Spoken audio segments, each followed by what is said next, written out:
Hi, I'm Ross O'Brien with the Economist Corporate Network in Hong Kong. We're here in the China Club in the center of Hong Kong, talking about the future of Hong Kong as a world city. I'm here with Gavin Morgan of Joan Lang LaSalle and Charles Ng of Invest Hong Kong. Gavin, your presentation this morning, you advocated an articulated vision for Hong Kong, particularly with regards to the increase of residential and commercial property primarily.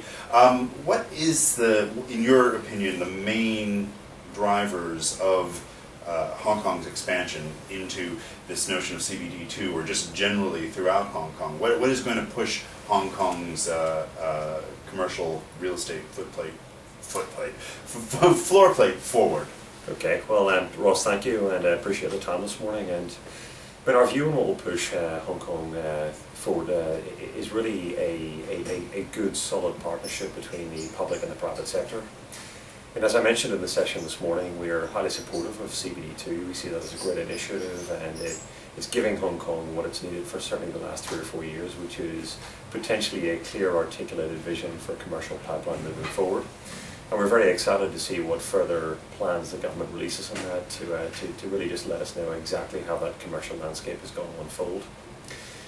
Within that, and certainly as that location matures and begins to develop, we're also very keen to see the government promote the development of the existing commercial districts, particularly those east on Hong Kong Island, primarily because those are the districts which we see as having most potential for further development, particularly to accommodate core high-end business services sector users from Central.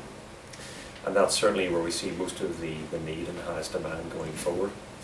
And within that public-private sector partnership, there are a number of initiatives that we think that the government could look at to help.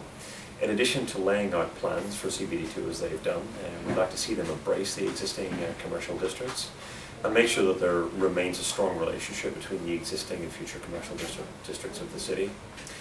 They also, we feel, identified commercial clusters to really act as a catalyst for that future development.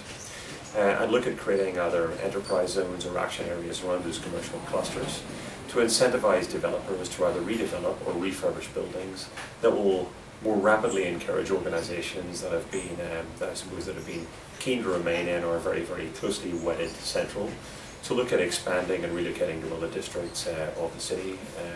And those action areas could encompass initiatives that provide developers with greater plot ratio to incentivize them to redevelop, or to look at how the land premiums are calculated in Hong Kong, to incentivize developers to redevelop real estate or refurbish real estate in an environmentally friendly way that will enhance, improve, and increase the commercial landscape in the city. And that's a bit of a long laundry list. Charles, obviously, the government of Hong Kong has got a lot of things on its plate.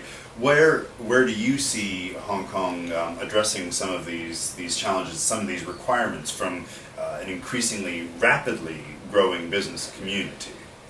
I think that the Hong Kong government is committed to working with the private sector and also the business community to find solutions. One of the things that we are doing actually to address the Grade A offices shortages is to come up with this big plan in terms of the second CBD at the eastern Kowloon side. And I think that as we move forward, as we receive and welcome more global operations and functions of multinationals moving to Hong Kong from the West, from Europe and US and elsewhere to Hong Kong, as we see more SMEs and entrepreneurs and startups using Hong Kong as their platform to growing their business in mainland China. And as we see more mainland Chinese companies using Hong Kong as a springboard to grow overseas, there is absolutely a need to make sure that we have the infrastructure and the platform to accommodate all the operational needs and all the business needs of these companies using Hong Kong. So we are very committed to working with the private sector, to listening to the views of the various private sector's stakeholders, and finding a solution to ensuring that Hong Kong remains a very efficient and committed place to be the best place to do business and the best place for people to come and live. Well, we heard a lot this morning from the government itself that there is a very great degree of commitment with regards to the area, the things that are considered bottlenecks, such as the availability of land and the availability of school placements. But Gavin, very briefly, from your perspective, what do you see as the key challenge for Hong Kong if you look out across the competitive landscape of other business hubs and as we're fond of saying, all those other places that begin with S out there in the region? What does Hong Kong have to do first and foremost to maintain its competitiveness vis-a-vis other hubs in the region? But also, I think the key word is accommodation, and that's accommodating people in the appropriate real estate with the appropriate infrastructure around both their businesses and lives. And I know that's maybe fudging the answer a little bit because I know you're looking for one thing, but I think it would be good if either Hong Kong is able to present a plan to the business community and the community at large about how all of that can work for the business and the residents of the business occupants and the residents of the city going forward, or at least a series of initiatives that could be articulated as a plan for the city. Yep. And Charles, would you back that, and would you say that the Hong Kong government has that in its sights as far as how operating principles going forward to maintain competitiveness of Hong Kong? Yes, absolutely. If you look at the policy, the latest policy address of the chief executive, that it's clearly mentioned that there are a number of initiatives where, albeit in terms of ensuring that Hong Kong is able to move up that value chain and also becoming a knowledge sort of economy. Right. We need to ensure that the infrastructure, the policies, and whatever needs to be done to ensuring that we stay competitive is being addressed. And I think that the policy of that we have set out for addresses that, and the government is working with, we are at Invest Hong Kong, we're working very closely with the business community, with our stakeholders to ensure that their voices are being heard within the right policy departments and bureaus. I'm here with Nishad Alani of Starbucks and Michael Huddard of Manulife Hong Kong. Gentlemen, thank you today for your time on the panel. Both of you were fairly upbeat on the future of Hong Kong, and Nishad, from the perspective of someone who's both running a regional business out of Hong Kong and one who sees growth from a retailer's perspective, you were sounding upbeat on both fronts. Well, Hong Kong, first of all, we've been in Hong Kong for 12 years, and Hong Kong's been really good to Starbucks.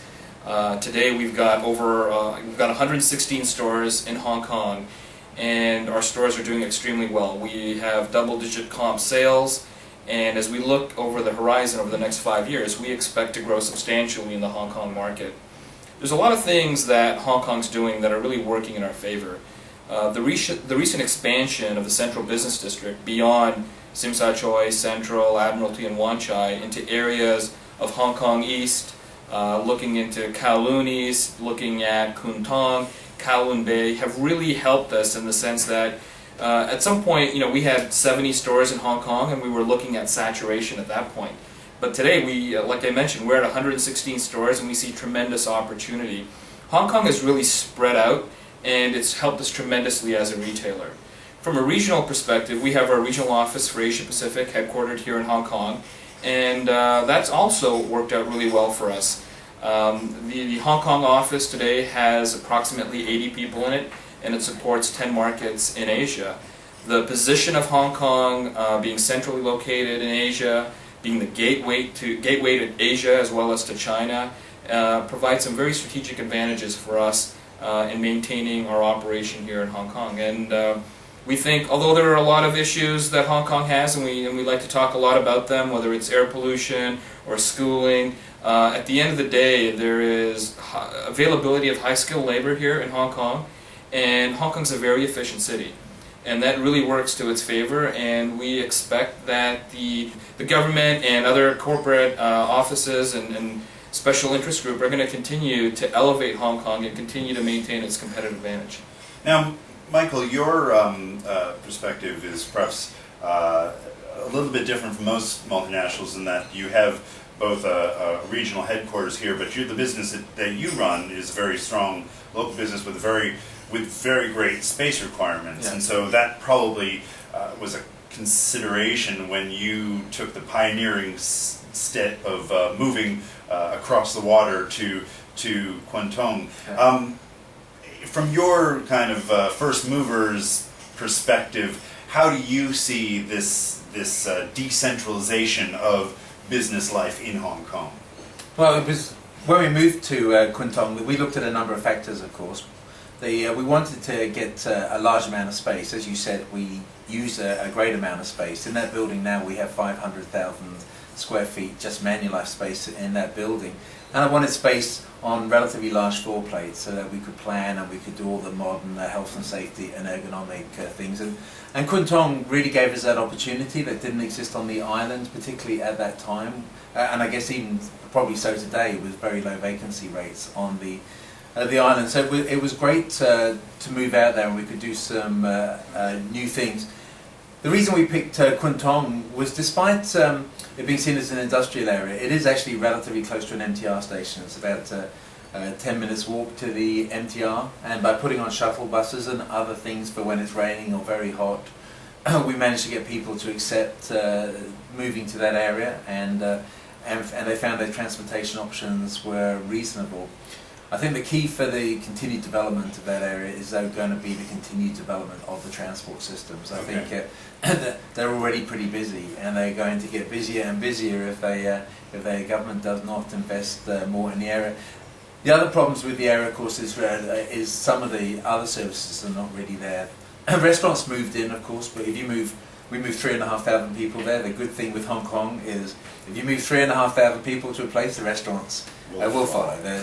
Entrepreneurship is still very strong in Hong Kong, but the hotels and those sorts of services are not in the area. Right. And that's more of an issue. When you bring in people from other countries, and you really do want to put them in hotels very close to your office, and when we were in North Point or in Causeway Bay, we could do that relatively easily. That is more of a challenge over there. So some of the supporting services need to develop over there.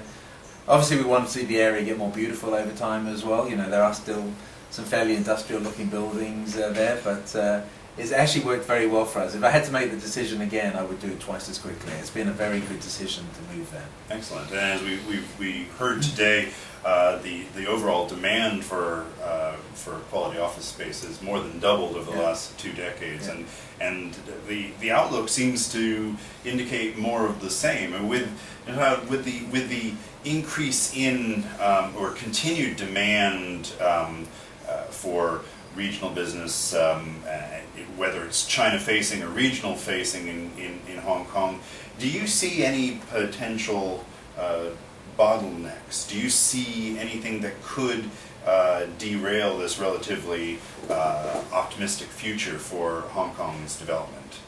Well, I think there's always going to be certain challenges, and this challenge comes from competition from other cities. So if you think about Singapore, you think about Shanghai, potentially Bangkok or Kuala Lumpur, I think all 4 of these cities, they look up to Hong Kong and they say, hey, we want a piece of that action. Right. And, you know, as I mentioned earlier, right, there are some concerns in Hong Kong around air pollution, around schooling, potentially medical and hospitals. So these 4 cities I'm sure, are having discussions, and their governments are sitting down saying, hey, how do we get a piece of that action? How do we get some of these large multinational companies to headquarter here? Clearly, we've seen Singapore make some huge strides over the course of the last 5 years. So I continue to think that's going to be a challenge, but at the same time, I believe Hong Kong is up for the competition, and as competition comes, it forces Hong Kong to get better. And again, I'm very optimistic that Hong Kong will get better. Right.